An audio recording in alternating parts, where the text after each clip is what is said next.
রাজশাহী বিশ্ববিদ্যালয়ে নানা আয়োজনের মাধ্যমে অনুষ্ঠিত হচ্ছে নবান্ন উৎসব ও পিঠা উৎসব বিষয়ে বিস্তারিত জানাতে বিশ্ববিদ্যালয় কৃষি অনুষদ ভবনের সাথে যুক্ত হচ্ছেন প্রতিনিধি বুলবুল হাবিব।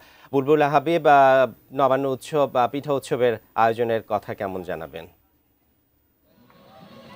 বান্না, আসলে আমরা আগের খবরটি আসলে কৃষি অনুষদের সামনে থেকে কথা বলেছিলাম। এখন আমরা আসলে যেহেতু এই নবান্ন উৎসব উপলক্ষে যে আনন্দ র্যালি, সেটা এখন বিশ্ববিদ্যালয়ের বিভিন্ন সড়ক প্রদক্ষিণ করছে। এখন তারা প্যারিস রোডে রয়েছে এবং তারা তাদের যে আনন্দ, সেই আনন্দটাই আসলে উদযাপন করছে এই নবান্ন উৎসবের মধ্য দিয়ে। বাঙালির যেহেতু প্রাচীন একটি উৎসব এই নবান্ন উৎসব, এবং হাজার বছরের নানা ধরনের ইতিহাস, ঐতিহ্য, সংস্কৃতি এর সাথে জড়িয়ে রয়েছে। ফলে এই agronomy and agriculture extension department তারা আসলে সেই ঐতিহ্যকে ধারণ করেছে, এর সাথে আধুনিকতার যে মিশেল সেটাকেও তারা মিশ্রণ ঘটিয়েছে এই নবান্ন উৎসবের।